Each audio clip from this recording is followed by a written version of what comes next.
Good morning. Can you believe the vote is still open? You know, we made history today. This is the longest vote held open in the history of Congress, just because they don't have the votes for their bill today. We're moments away from voting on a 2,145-page bill, advanced in the dead of night, finalized a few hours ago, and not one person in this body has read it. Only 10% of Americans say they know what is in this bill, according to a CBS poll. But I bet that percentage is even smaller on the Democratic conference. The Congressional Budget Office has not shown the American people exactly how much this bill will cost, as required by the Congressional Budget Act and the rules of our House. And the CBO reports that they will only arrive as American families get an enormous receipt from their Thanksgiving dinner. There will not be a CBO score until Thanksgiving. One clue we have of the price tag, however, comes from Wharton School. Their budget model, it states that the true cost of the Democrats' bill is $4 trillion. That's twice as high as Democrats have advertised, or even 4 times, because the president says it costs nothing. Are members of Congress even aware of this estimate? While Democrats' reconciliation plan has no transparency, Tuesday's results show an important truth.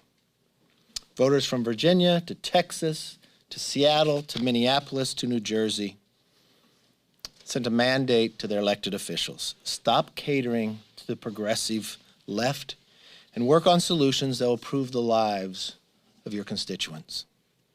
Even the New York Times editorial board agrees. Elements of the reconciliation plan are part of a sharp leftward push in the party. The New York Times agrees. You got thousands to millions of voters who just gave you a very clear message. And where are the Democrats today? Breaking their own rules, setting new records of just keeping votes open, and trying to intimidate and bully members to vote for something. Why? So Speaker Pelosi can get on her jet and go to Europe for the 3rd time in 3 months? They really should be working on fixing our supply chain crisis, but the Democratic policies will create even more disruptions by shipping more of our businesses overseas. It appears congressional Democrats want to do everything possible to continue to make things worse. The vote today is rushed and irresponsible. It just continues to raise the question of a speaker. Is she more concerned of just being a lame duck, getting on her farewell tour, or working for the American public? You know, it's been said many times that shame me once, shame on you. Shame me twice, shame on me. In 2009, the Democrats got this exact same message from Virginia and New Jersey voters. And 4 days later, Nancy Pelosi did the exact same thing. Rushed to vote on Obamacare, and 63 Democrats lost their seat just a year from then. I would think people would learn from that. You have rules of the House that you have to know what a bill will do and what it will cost. You have members on the Democratic side who said they would never vote for it unless they were able to read it. You have a leadership that's pushing and trying to intimidate. You have an American public that is pushing back, saying focus on the challenges, the rising cost, the inflation. It was created mainly by Democrats' push earlier this year on their trillions of dollars of spending when we warned them not to. A border that is open, rising gasoline prices and looking to OPEC to solve the problem instead of allowing American jobs and American workers to solve it. And all today, they want to rush through a bill that will cost $4 trillion and bring more harm and damage to the problems they've already created. With that, let's open it up for questions. Yes, ma'am. 2 quick questions. The first, kind of short term, this motion to adjourn, will you keep bringing that to the floor? And then long term, if this bill does pass the House, the Senate, And if you do take back control, will you try to repeal any parts of it? Well, we would try to repeal anything that's damaging to the American public, anything that would incentivize American manufacturing go to another country, anything that would harm the workers of America, that would make them lose their job, anything that would harm the supply chain, that would allow China to become stronger and America to become weaker. There's so many problems within this bill. I do not believe, even if it passed the House today, that it could pass the Senate. So we'll have to wait and see. Yes. For Catholics and other believers out there, the Hyde Amendment still does not remain in the bill. Your reaction to that? You know, for 50 years, Republicans and Democrats agreed that was the law of the land. Regardless of how you felt about abortion, you shouldn't spend taxpayers' money, hardworking taxpayer money, on funding an abortion. What a tremendous shift that this Democratic Party has become. More of a socialist wing, it shows in their policies, and that's exactly one.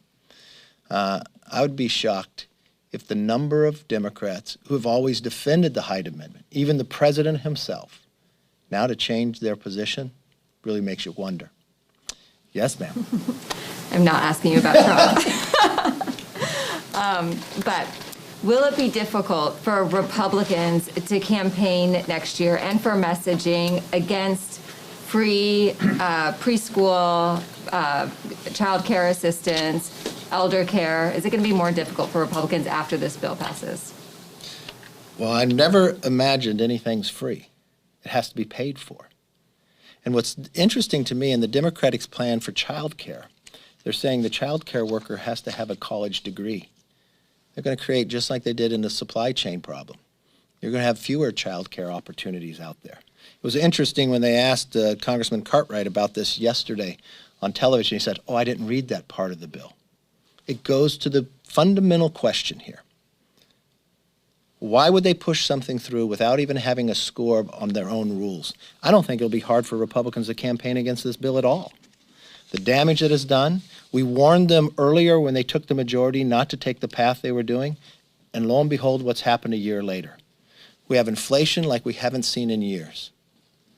We have a border that is no longer secure, where people on the terrorist watch list are being caught coming across this border. We've got prices of gasoline that haven't been this high since the last time Biden was in office. And his only answer is he can't solve it quickly, but he looks to OPEC. He shuts down American pipelines but allow Putin to have his own pipeline, which now he's playing politics with, and bringing his armies to the border of Ukraine. Would he ever do that if he questioned the strength of America? You have China now questioning, where they're openly talking about in the reports I read yesterday in the paper, of maybe taking an island or two that Taiwan controls. You have America in doubt in this process, all because of the policies of the Democrats taking the majority. You've just had an election this week.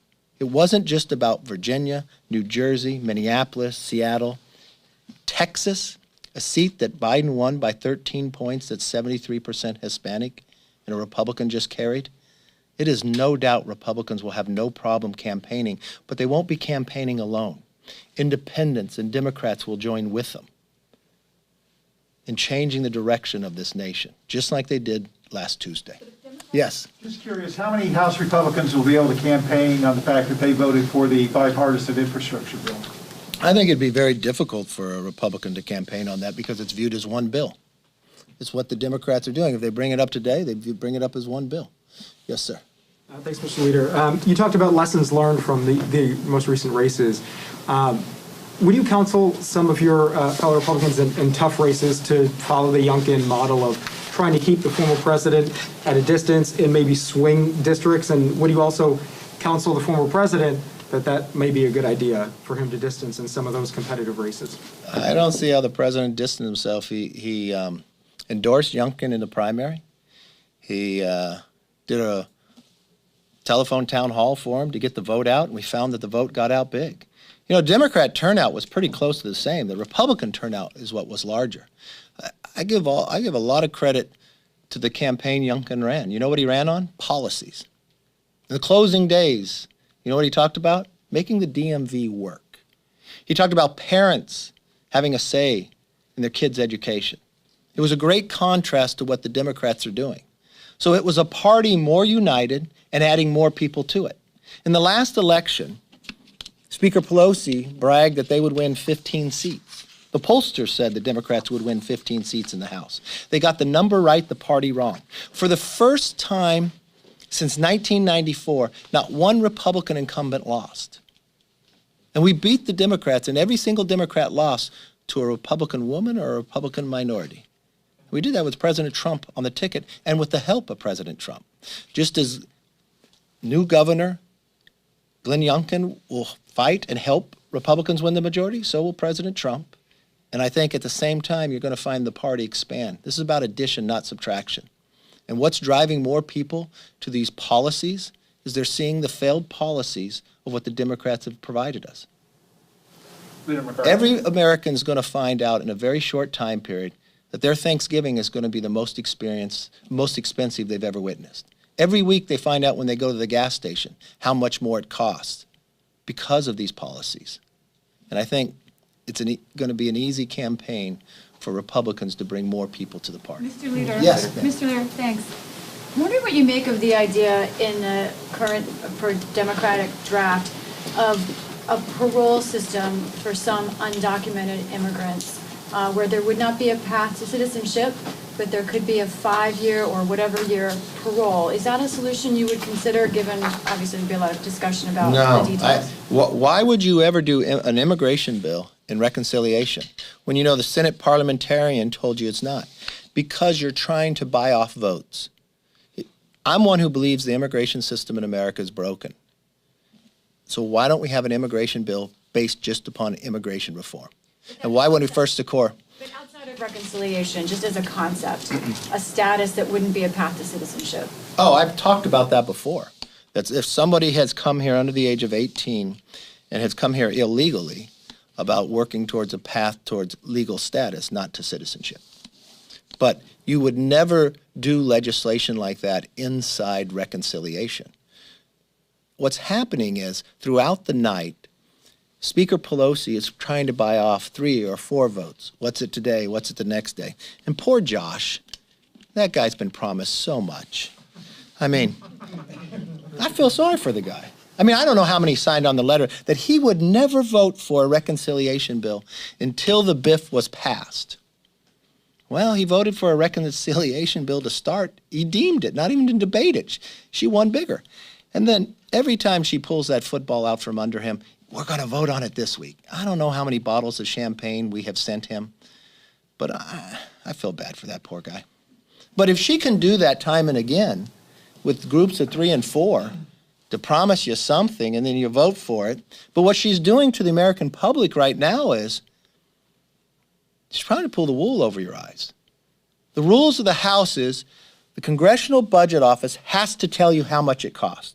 This is going to be the largest bill in the history of America, largest tax increase, largest funding. And she wants to ram it through simply because she wants to go to her 3rd trip to Europe in 3 months for her farewell tour.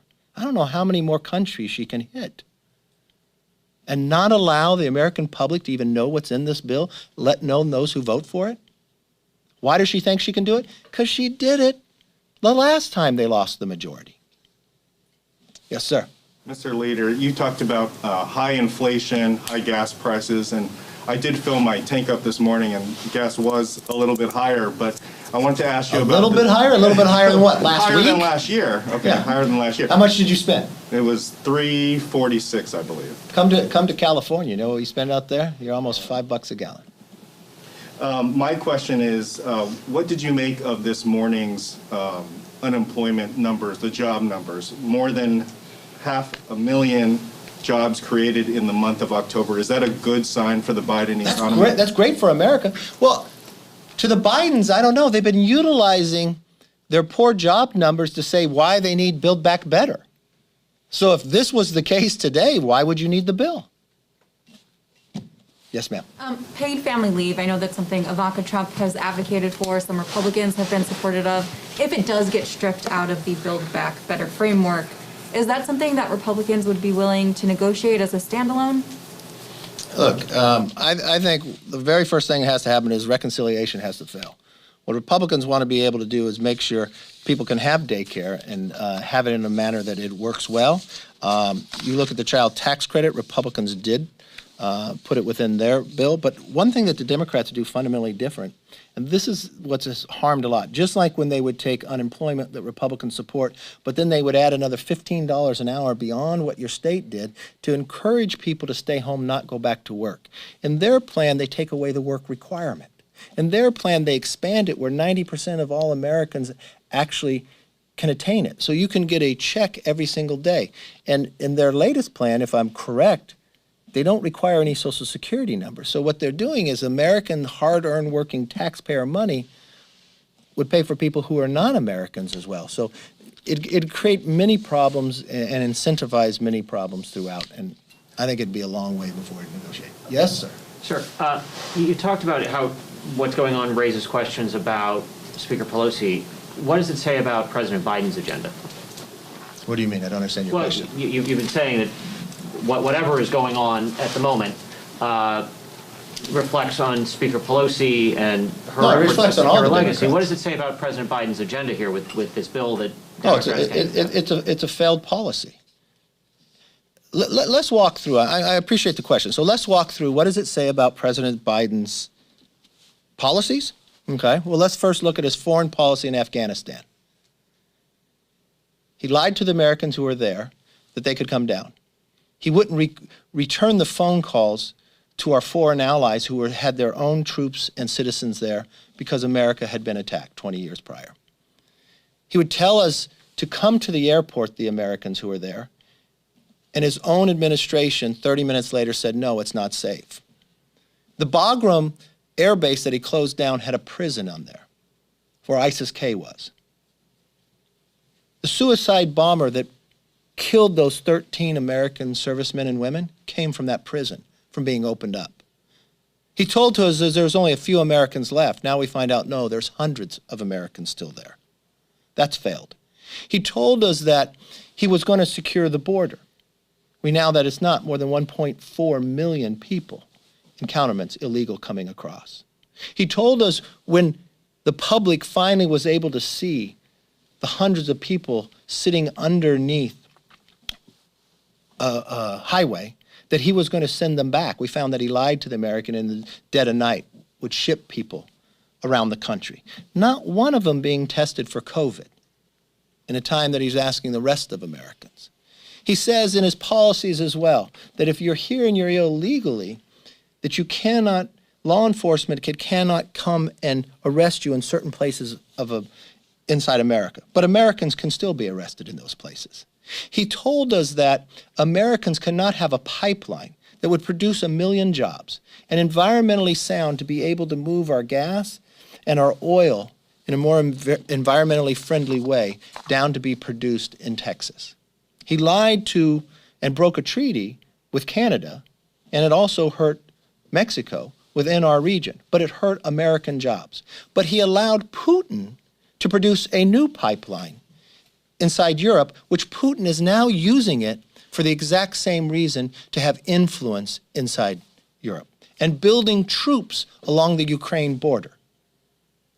He now asks, as gasoline prices rise to a level they haven't in 7 years, that he writes a letter to OPEC to produce more, but tells the producers in America they can't because he shuts them off of federal land.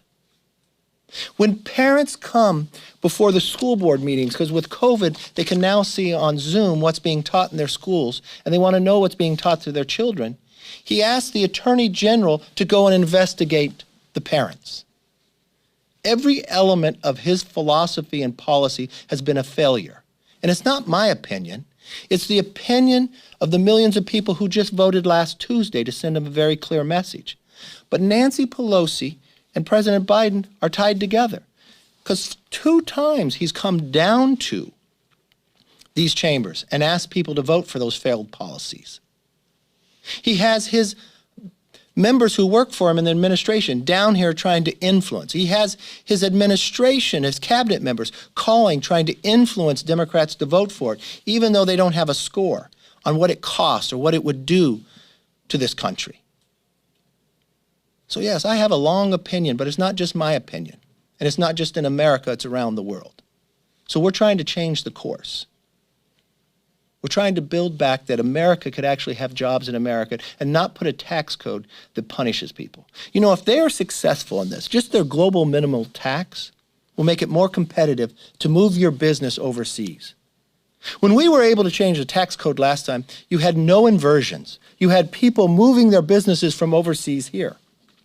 I remember I was in a school one day and I was talking about the competitiveness of America and how it's been more competitive by other countries when we were trying to do our tax code. And this one student raised his hand and he said, "How did America fall behind?" And I asked him if he played any sports, and he said he was a swimmer. I said, well, let me give you an analogy based upon swimming. Picture America after World War II, and we're at a swim meet competing with every other country. We jump in the pool, not only do we win, we dry off before second and third arrives. Well, when the next year comes, we think a lot of countries got damaged more than we did during World War II, so we should probably raise the taxes on America or provide greater foreign aid, put a weight belt on about 5 pounds. And every year we add another weight belt. To pretty soon, we got a 50-pound weight belt on. And you know what? We no longer win. And the rest of the world looks around and says, why don't you swim like you used to? What we really have to do is remove the weight belt. But the reconciliation is bigger than a 50-pound weight belt.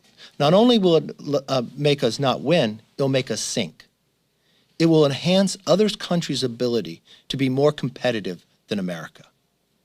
So I have strong opinions about his policies. Yes. Leader McCarthy, if Democrats pass the Build Back Better bill, it will continue those monthly child tax credit payments through next year, but then it would expire at the end of next year. And so what would be your position then? Would you want to continue it with changes or let it expire? The great thing about in Congress is we have to make decisions about everything, not a little silo point. We don't have all the money in the world. We'd have to look at it, prioritize what we would spend our money best on for the future. It just goes to show with your question is exactly what the Wharton School was saying, that the president is not telling the truth, that this bill does cost. It costs $4 trillion. There's a reason why they want to run the bill through without having a Congressional Budget Office tell you how much it costs. There are gimmicks behind this. It's even why the New York Times criticizes it as well. It's really interesting. From the New York Times to the Wharton School to the millions of people that voted, you would think as though that they would wake up and chart a new course. Yes. Let it expire then? I said, it's not before us today. We're not in the majority, but that's a good hypothetical and good try. From a colleague, Mr. Leader, House Republicans are sponsoring a bill that would limit the DOJ's ability to make these settlement payments to families that have been separated at the border. Does Congress have the authority to prevent the Department of Justice from making these payouts? And what do you make of President Biden saying that's not going to happen? Okay, the first question is, yes, we have a bill up. Yes, I co-sponsored it. And yes, Congress has the right and authority to do that. Secondly, what do I think of the president saying that's not going to happen, but then his White House walk it back the very next day and say, yes, he's supportive of it? It just goes to show to the earlier question.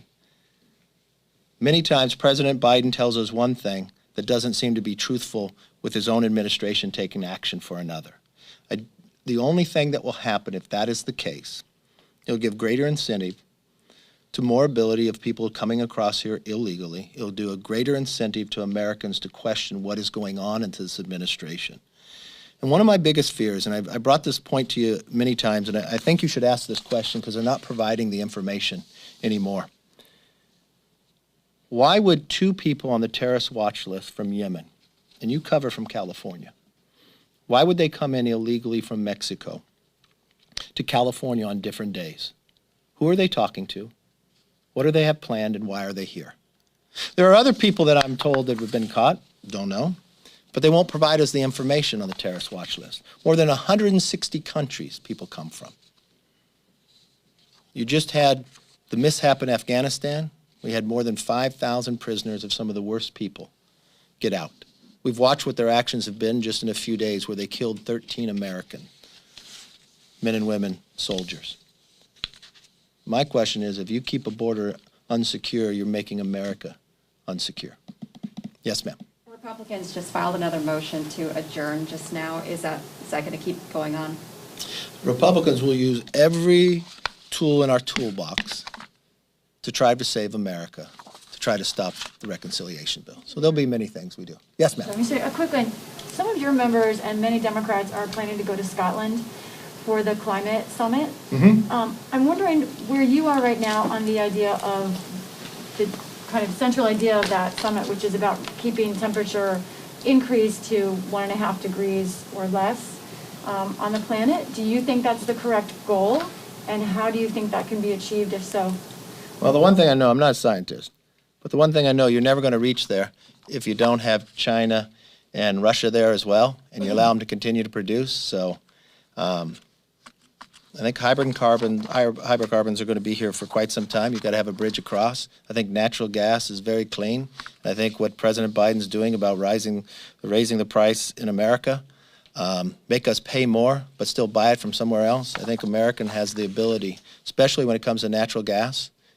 American natural gas is 42% cleaner than Russian natural gas. But all the actions this president is taking, I don't think helps us environmentally. If you watched in the last decade, we lowered our CO2 emissions. And we did it at the same time becoming energy independent. And what else we did was actually lower the cost in America for our consumers. There's a better way to do it through technology and through science than what they're currently doing. All they're doing is causing pain to Americans and making China stronger and allowing China to pollute. Last question. With regard to the child care in the reconciliation bill, some of the people say that it's an attack on religious liberty because federal funds cannot be used to fund, for a parent to fund their child to go to a religious school. Your reaction on that? That's wrong. It's just like inside the BIF that they won't allow religious entities to utilize the money as well. It just seems like it's an assault on religion time and again, just from removing the Hyde Amendment, something that people have been able to be a part of. The administration has a lot of things wrong with them. This is one of the tops. Thank you all very much.